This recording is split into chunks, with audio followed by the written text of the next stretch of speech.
রাষ্ট্রপতি শাহাবুদ্দিন, এটা একটা ক্লোজ চ্যাপ্টার। অনেক আলাপ আলোচনা পরেই এমন একটা সিদ্ধান্ত হয়েছে যেখানে শাহাবুদ্দিন তার মতন থাকবেন, এটা তাকে নিয়ে আর ঘাটাঘাটি করবেন না। দুদিন আগে একটা ঘটনা বেশ চাঞ্চল্য তৈরি হয়েছিল যে সাবেক রাষ্ট্রপতি শাহাবুদ্দিন এস আলম সহ বেশ কিছু কর্মকর্তার দুর্নীতির অভিযোগ দুদকে জমা দেওয়া হয়েছে ইসলামী ব্যাংকের পক্ষ থেকে।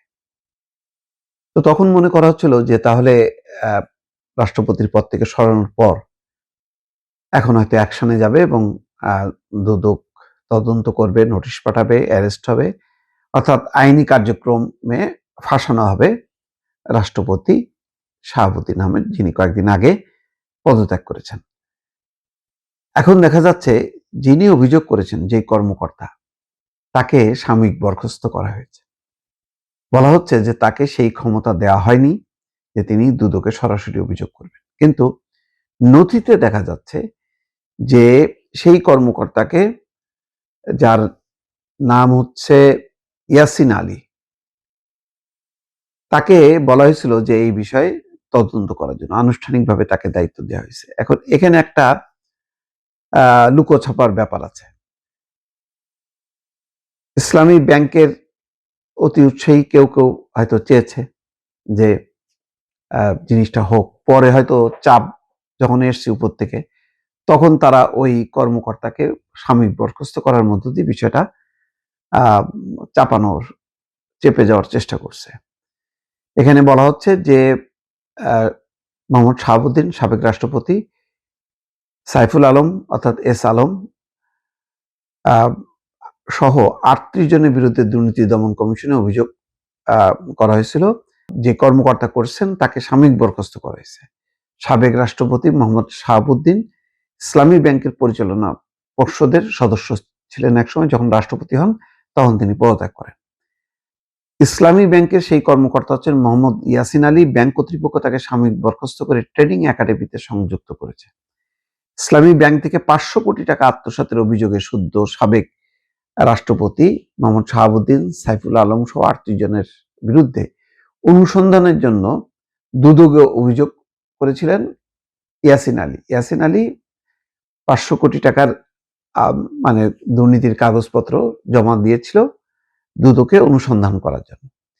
ইসলামী ব্যাংকের ভারপ্রাপ্ত ব্যবস্থাপনা পরিচালক মোহাম্মদ আলতাফ হোসেন বিষয়টি ব্যাখ্যা করে জানাচ্ছেন, শাখা পর্যায় থেকে দুদকে অভিযোগ করার কোনো সুযোগ নেই, অর্থাৎ একটা শাখা থেকে দুদকে অভিযোগ করার এখতিয়ার নেই।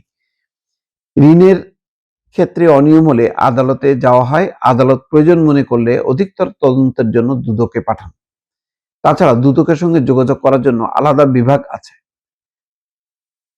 মোহাম্মদ আলতাফ হোসেন বলছেন, শাখার কর্মকর্তা কেন দুদকে অভিযোগ জমা দিলেন তা পরিষ্কার নয়। অর্থাৎ এটা মানে ব্যাংকের কেন্দ্রীয় ভাবে এটা তারা সিদ্ধান্ত নেবে, তিনি কেন আলাদাভাবে দিতে গেলেন। বিভাগীয় তদন্তের জন্য তাকে সাময়িক বরখাস্ত করা হয়েছে। এই ঘটনায় ব্যাংক নিয়ম মেনে আদালতের কাছে যাবে। তবে ব্যাংকের নথি বিশ্লেষণ করে দেখা যাচ্ছে যে 26শে জুলাইয়ের সিদ্ধান্তের পর ইসলামী ব্যাংকের ফরেন এক্সচেঞ্জ কর্পোরেট শাখার first assistant vice president Mohammad Yasin আলীকে আনুষ্ঠানিক দায়িত্ব দেওয়া হয়। সুপ্রভ কম্পোজিট লিমিটেডের সহযোগী প্রতিষ্ঠান গ্যালাক্সি সোয়েটার এবং সংশ্লিষ্ট ব্যক্তিদের বিরুদ্ধে দুদককে দুর্নীতির অভিযোগ করার জন্য তাকে এই দায়িত্ব দেওয়া হয়।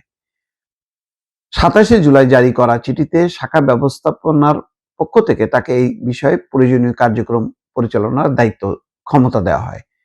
সাবেক রাষ্ট্রপতি মোহাম্মদ শাহাবুদ্দিন জেএমসি বিল্ডার্স লিমিটেডের প্রতিনিধি হিসেবে 2017 সালে ইসলামী ব্যাংকের পরিচালক ও পরে ভাইস চেয়ারম্যান হয়েছিলেন। 2023 সালে রাষ্ট্রপতি হওয়ার পর নিয়ম অনুযায়ী তিনি পদত্যাগ করেন। যাই হোক, জিনিসটা একটু মনে হচ্ছে লুকোছাপা আছে আর কি। মানে প্রথমে ঠিকই তাকে দায়িত্ব দেওয়া হয়েছে, পরে যখন দেখছে যে না আলো ঝালা উপর থেকে প্রেশার আসতেছে, তখন মানে তিনি এখন ইসলামী ব্যাংক কেন্দ্রীয়ভাবে এটা অস্বীকার করতেছে। এরকম একটা ঘটনা থাকতে পারে। যাই হোক, এখন রাষ্ট্রপতি শাহাবুদ্দিনের ব্যাপারে যদি সরকার কোনো ব্যবস্থা নিতে চায়, তাহলে সরকার এত আনাড়ি ভাবে নিত না, অনেক আগেই আটঘাট বেঁধেই নামতো। এখানে বোঝাই যাচ্ছে যে তারা এইটাকে আর ইস্যু করতে চায় না। রাষ্ট্রপতি শাহাবুদ্দিন, এটা একটা ক্লোজ চ্যাপ্টার। অনেক আলাপ আলোচনা পরেই এমন একটা সিদ্ধান্ত হয়েছে যেখানে শাহাবুদ্দিন তার মতন থাকবেন, এটা তাকে নিয়ে আর ঘাটাঘাটি করবেন না। হয়তো সেটাকে ওভারটেক করে ইসলামী ব্যাংক হয়তো আলাদাভাবে একটা উদ্যোগী হয়েছিল, যেটা এখন পরে ধরা পড়ার পর তারা ইয়াসিন আলীর উপর দিয়ে এটা চালাই দিল যে না, এটা আসলে ব্যাংক কর্তৃপক্ষ দায়ী না, এটা হচ্ছে ইয়াসিন আলীর নিজস্ব ভুল। সেই ভুল দিয়ে পুরো বিষয়টা হয়তো এখন চাপা দেওয়ার চেষ্টা চলছে। দর্শক।